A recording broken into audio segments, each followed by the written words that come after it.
Good evening students 8th class के जो students हैं उन्होंने मुझे बहुत बार बोला है कि मैम हमें 1 से 2 क्वेश्चन ऐसे हैं जिस पर आप वीडियो बनाइए। तो दैट्स वाई स्टूडेंट्स आज हम ये क्वेश्चन जो है permanent settlement and Mahalwari system इसको हम आज डिस्कस कर लेते हैं। So students, how was the Mahalwari system different from the permanent settlement? Mahalwari system and permanent settlement, तो इन दोनों का डिफरेंशिएट करना है आज हमने। So first is permanent settlement. It is a system of revenue collection which was introduced in the provinces of Bengal and Bihar. सबसे पहले तो हम स्टूडेंट्स ये पढ़ेंगे कि ये जो रेवेन्यू का सिस्टम था, यानी कि ये एक इनकम का जरिया था। किसके लिए? ब्रिटिश एम्पायर के लिए, अंग्रेज़ों के लिए, क्योंकि अब उनका जो एक्सपेंडिचर था आर्मी से रिलेटेड, ट्रेड से रिलेटेड, वो बढ़ रहा था और उनके पास जो इनकम सोर्स था वो अब कहाँ से आएगा? फार्मर से, फार्मर फील्ड से। तो इन्होंने ये जो सिस्टम था रेवेन्यू वाला, इसको कलेक्ट करना शुरू किया। और कहाँ से ये कलेक्ट कर रहे थे? इंट्रोड्यूस्ड इन द प्रोविंसेस में इन्होंने इसको लागू किया।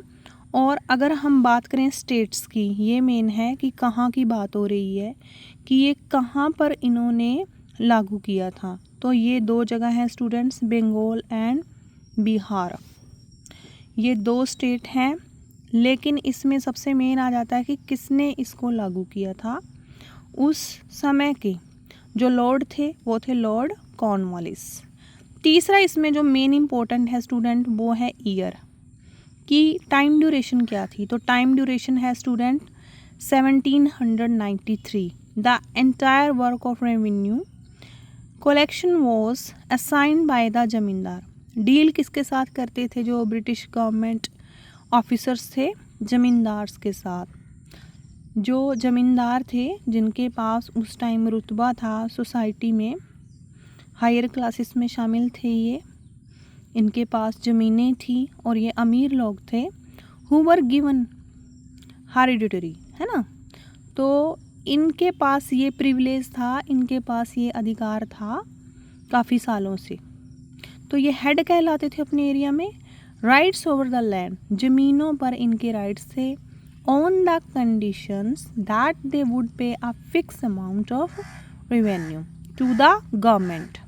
तो उनका जो अमाउंट था रेवेन्यू का वो फिक्स था और ज़मींदार देंगे किसको? गवर्नमेंट को। किन से लेके? किसानों से लेके। तो एक तरह से बीच में ये डीलिंग का काम करते थे। कौन? ज़मींदार। इसके अलावा ये हर साल का प्रोसेस था ये। Zamindars were free to collect revenue from peasant as much as they wanted। और कोई भी टाइम लिमिट नहीं थी और यूं कहिए कि कोई भी सीमा नहीं थी एक टैक्स की कि हाँ एक फील्ड से इतना ही लेना है। ये अपनी रिक्वायरमेंट के अकॉर्डिंग, अपनी ज़रूरतों के अकॉर्डिंग जो लैंडलॉर्ड्स थे ये किसानों से, पेजेंट से लेते थे रिवेन्यू और किसको देते थे? गवर्नमेंट को। अगर टाइम की बात करेंगे तो टाइम है 1793। अगर हम जगह की बात करेंगे तो जगह की बात है ये बंगाल एंड बिहार की हम यहाँ पे बात कर रहे हैं।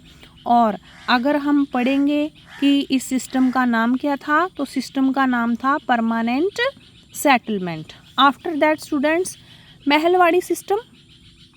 सबसे पहले इसमें हम टाइम ड्यूरेशन की बात करेंगे कि कब की बात है ये? इन 1833। 1833 की बात है स्टूडेंट्स। और इसको लागू किसने किया? लॉर्ड विलियम बेंटिक ने। यहाँ पर लॉर्ड कॉर्नवालिस, लेकिन यहाँ पे लॉर्ड विलियम बेंटिक।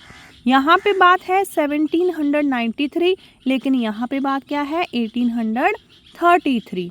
अब इस सिस्टम को पढ़ते हैं हम। Under this system the revenue collection went from village to village inspecting and measuring the field. पहले खेतों को अच्छे से मापा जाता था, फिर रेवेन्यू डिसाइड किया जाता था। The estimated revenue from each field was added to calculate the revenue that each village would pay. तो इस तरह से हर गांव का जो रिवेन्यू था वो डिसाइड किया जाता था कि कैसे पे करना है। This demanded was not fixed and would be revised over a certain period. और फिक्स नहीं था, इसमें भी जो रिवेन्यू था वो फिक्स नहीं था। द विलेज हेडमैन, लेकिन यहाँ पर देखिए कंपैरिजन है, यहाँ पर तो कौन डील कर रहा था गवर्नमेंट के साथ? जमींदार्स। लेकिन यहाँ पर देखिए, यहाँ पर आया है नाम विलेज हेडमैन का। Was given to charge to collect any pay revenue to the company. यहाँ पर हेडमैन जो है वो विलेज से रिवेन्यू को कलेक्ट करेगा और ब्रिटिश गवर्नमेंट को देगा जो उस टाइम पे अधिकारी थे। और यहाँ पर कौन कलेक्ट कर रहा है? जमींदार।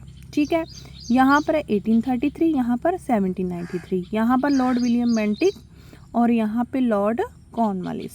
तो ये डिफ्रेंशिएट हैं स्टूडेंट्स। और हमने जैसे कि चैप्टर में पढ़ा ही है कि ये जो सिस्टम था ये क्यों लगाया गया था, क्योंकि जो ब्रिटिश गवर्नमेंट के जो ट्रेडर थे, ऑफिसर्स थे, वो ट्रेड को और बढ़ावा देना चाहते थे। वो ऐसी फसलें चाहते थे उगाना किसानों के माध्यम की जिनकी यूरोप में बहुत ज़्यादा डिमांड थी। जैसे उसमें सिल्क आ जाता है, कॉटन आ जाता है, इंडिगो आ जाता है, टी आ जाती है।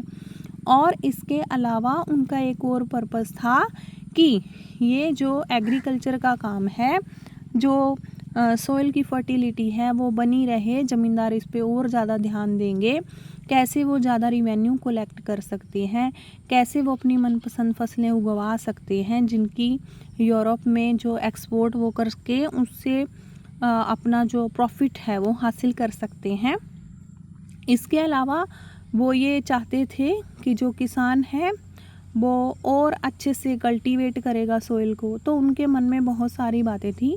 दैट्स वाई कि ये जो सिस्टम थे उन्होंने इंडिया में उस टाइम पर लगाए। हालांकि ये जो परमानेंट सेटलमेंट और महलवाड़ी सिस्टम था, जितनी उनको उम्मीद थी, जितनी उनको आशा थी, जो उनकी एक्सपेक्टेशन थी, उस पर पूरा नहीं खरा उतरा। क्योंकि जो ज़मींदार थे वो अपनी मर्ज़ी से रिवेन्यू तो कलेक्ट करते थे और गवर्नमेंट को भी देते थे, लेकिन ज़्यादातर शेयर उनके पास रहता था और किसानों के लिए वो नहीं सोचते थे।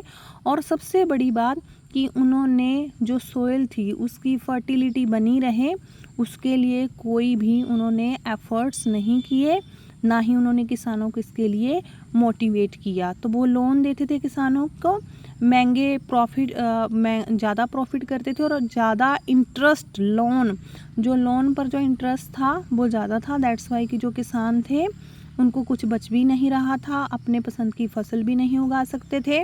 और इसके अलावा जो इंटरेस्ट रेट था वो हाई था, जिसकी वजह से जो किसान थे उनके ऊपर बहुत ज़्यादा कर्जा चढ़ चुका था और दैट्स वाई कि अब वो परेशान हो चुके थे।